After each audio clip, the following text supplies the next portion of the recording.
What's going on, you guys? Theo here with the big review, back yet again with another King of Fighters Allstar video. Today we are going to be continuing our ongoing series of videos breaking down the Boss Syndrome Volume 2 banner content with today's video as we take a deep dive on the City of Darkness set, comparing it in DPS tests to its peers to see how it measures up to its predecessors. But before we get into all of that, make sure you smash that like button and subscribe, and let's go ahead and get into it. So before we go ahead and get into the details and the rules and the regulations on how we are going to be comparing this card set to other sets in the game, first I want to go ahead and break this card set down. So first and foremost, the City of Darkness set is going to be the newest Fest set of cards that was added into the game with the Boss Syndrome Volume 2 banner, and it is going to increase attack by 7% per card, which at this point is pretty standard. So you're getting a flat 21% increase with those effects alone. And then when you get into the set bonuses, there are three separate effects that we need to talk about here. The first one is going to be the increase to attack by 13%. This again is pretty average of what you see with a lot of these Fest sets anymore, so that is a very nice number, being that it is pretty much exactly the baseline average of what you should expect with a Fest set. Now, when we get into these secondary effects here, this is where things really start to change, and this is what sets it apart from other sets and really is going to be where we are going to be testing it. So basically, you have a 30% chance to increase the target's damage received by 10% for 8 seconds upon landing an active skill on a cooldown of 20 seconds. So with this card set, I would mainly compare this set to a Serena set, and the reason why I would compare it to a Serena set is not in the capacity that you would necessarily be using this card set in the same instances that you would use a Serena set. It's more so the fact that with the Serena set, that card set is the best possible set that you could be using in the modes that it makes sense for, meaning that you would always want to ideally be using Serena sets in areas of the game in PvE where you will be tagging in and out. And with this card set, you would really want to be using this whenever you are going to be playing a mode where your entire team is going to benefit from this 30% chance to increase the target's damage received. Because basically when you look at things like Immortals or PvE co-op or so on and so forth, any of those types of modes, this card set is going to be very, very good in. So basically the reason for that is your entire team can take advantage of the fact that that boss is going to be taking an increase to their damage received, so you can get more mileage out of this card set that way, and that's really where this card set is going to shine. When we start to get into these damage breakdowns and comparisons, what you will notice about this card set is that it does very good damage. However, it is basically going to be right in line with a lot of the card sets that we already have, and therefore really the only cards that are going to be outdoing it are going to be the usual suspects, as you're about to see.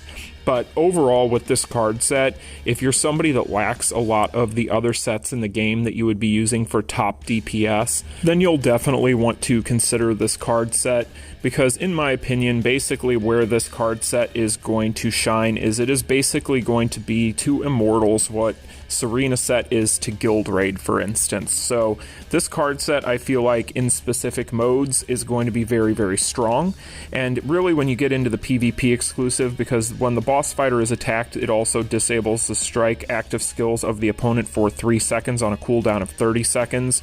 That effect is very, very good for PvP.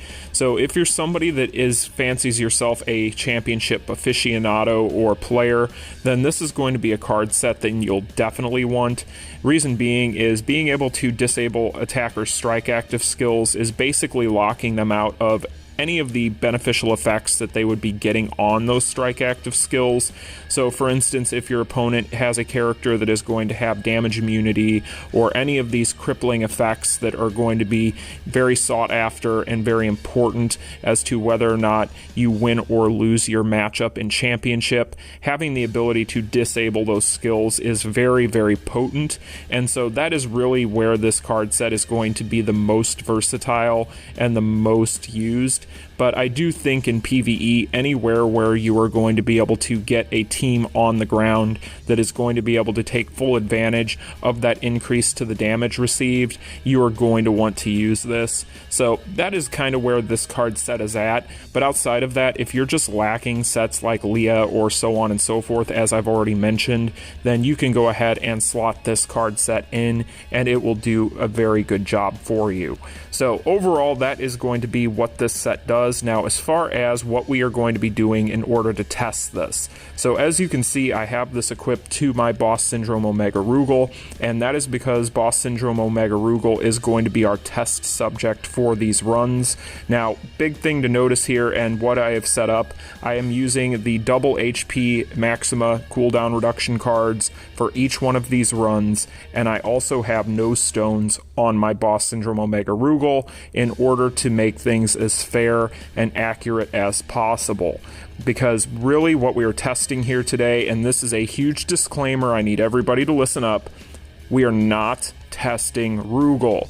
We are testing the cards. So before we even get into how we're going to be doing this, keep that in mind. This test has nothing to do with Rugal. We're not testing his best DPS. We're not testing which cards are best on Rugal. We're not testing best rotations. We are simply testing the card damage differences from set to set in the same environment under the same parameters. So what are those parameters? How are we going to do this? Well, I'm sure you guys already know what's coming.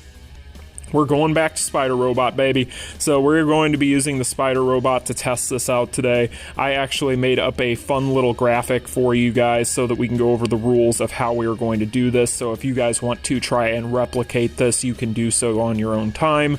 But let me go ahead and show you guys what we are going to be doing here. However, the reason why I like using Spider Robot, for those of you who are unaware, basically with the Spider Robot, he is going to have a shield. If you drop chill on him, that shield will drop for 30 seconds. So the normal tests that you are going to want to run, and the tests that you see run specifically a ton in the Korean side of the community, is you want to go ahead and you want to just stand and guard until your awakening rotation is up. Then you drop in Hotaru for the chill damage to drop that shield for 30 seconds, spam your awakening rotations, and see where you end up. So that is what we are going to be doing today in these tests. We are going to be running through as many different card sets as we can, and let me go ahead and go into all of the rules as to what we are going to be doing, and then we'll go ahead and jump into the footage.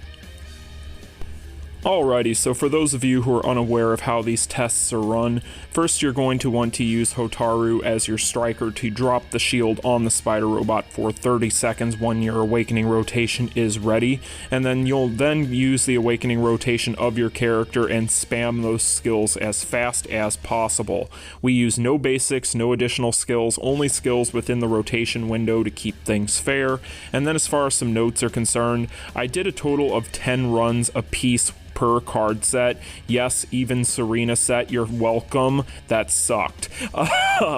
These clips are simply an average representation of those runs. So basically, I picked ones that were a good average aggregate number of what those numbers were showing for those runs for those card sets. Rugal has no stones in these tests, as I mentioned, and he also has the double HP cooldown reduction option cards for each and every single test. So basically what I did is I used 2 different clips for these card sets respectively. Each one will be a different rotation of skills just to see if the variance from number to number, from rotation to rotation for each specific set remain the same. So let's go ahead and get into it. We have the City of Darkness set first up so that we can use it as a comparable throughout this video, and we'll go ahead and take a look at what we're going to see here as far as the overall numbers. This rotation started out with the S3, so keep that in mind. Each one of these clips for each one of these card sets, which there will be 2 apiece, are going to start out with a different skill just to get a different variable number so that we can make sure that these are as good as possible as far as variance so that we know they're accurate. but we had about 15,600,000 for that first run. On this run with the City of Darkness set, we end up scoring just a tad higher, which is a theme with this particular rotation, which begins with S2, and that one is going to be 16.6. So 16.6 for the second run, 15.6 for the first run. Now we are going to go ahead and use an unidentified observer, or a Leah set for those of you who are unaware, and we'll see how that compares using the exact same rotation and the exact same parameters as we used with the City of Darkness set. So keep in mind, guys, the first run that we did with City of Darkness was 15.6, and this time around we are doing about 15.7 with the Leah set. So not too much of a difference there. I would say that that's honestly within margin for error when you consider critical rates and so on and so forth. So that's pretty good overall. But this run here, you will notice a bit of a difference. So this one here is going to be the second run with the Leah set, and this one ends up scoring just a bit higher. So you'll see that we have 16.7, and you'll remember that with the City of Darkness set, we had 16.6. So the difference between a Leah set and a City of Darkness set in this run, not very different. So again, City of Darkness is showing that it can stack up to some of the best sets in the game. So very, very good so far. Next up, we are going to be using our next card set here, which is of course going to be an Akane set. And there's a lot of RNG that goes on with an Akane set, but you gotta do what you gotta do. There's no way around it. I did try to again pick a good average number when it came to these runs that I had with these card sets, so that these were as fair as possible. But overall, with an Akane set, you're going to find that this one also stacks up to the previous two. With Akane though, again with RNG, it can either do better or worse depending on the run, but usually it's not a huge amount. So overall 16.6 there. Basically it is in line with the City of Darkness set, but not quite at a Leah set's numbers. Next up, we are going to be using the Transcendental Being set, which is the last time I will be saying that set's name because my god, that's a tongue twister. But let's go ahead and see how this one measures up. For those of you who do not know, this is going to be the Volume 1 Boss Syndrome banner set card. So this one is the one that came before the current one that we are testing. And as you can see here, we have about 15.7. So overall, pretty much matching right around what the City of Darkness set was doing on that first run. But on the second run is where it gets a little bit more interesting. So you're going to see here that with this second run, this card set ends up not necessarily achieving the same numbers and the same raw DPS as the previous cards. So overall, this guy is going to be a little bit lower on the damage side than those other cards. But again, you never know if it's going to be a lot of that being RNG one way or the other with some of those effects proccing. So next up, just to be kind of thorough, we used a Light and Shadow set, otherwise known as a Noah set. At this point in the game, this card set is very outdated. However, it is a very good card set still to this day. For those of you who are new to the game, if you end up pulling a couple of these, this isn't a bad card set. It's a good starter set for Fest cards, but you will notice that it does get outmatched at the end of the day with a lot of these newer cards just because of some of their effects. But it does do comparable damage to some of those other cards, so overall very good showing for the Noah set. It ended up doing very well in most of the tests that I ran with it, and again I did 10 tests a piece per card set, and these are just a couple of clips from those runs that I did. So next up, this will be the second and final run with the Noah set, and it's going to again be pretty much right around the same amount of damage that it was doing on that first run. And then finally, to finish this off, we are going to be doing the With Courage Once More Serena set. The Serena set is going to be, no surprise, the heavy hitter here. This card set, you really just can't compete with it whenever you're tagging in and out. It's going to just do more damage than all the other sets that is going to be compared to, and there's really not any way around it. So as you'll see here, with the first run, we're doing 16.5, so 16,500,000, which is about a million more than the next closest set was doing on that first run. And then on this second run, this is where you really see it start to open up as far as the difference for the Serena set versus these other cards, as this Rugal just goes to town town and just pours damage onto the spider robot, and we end up capping off, I believe, at around 18 million damage, or a little bit over.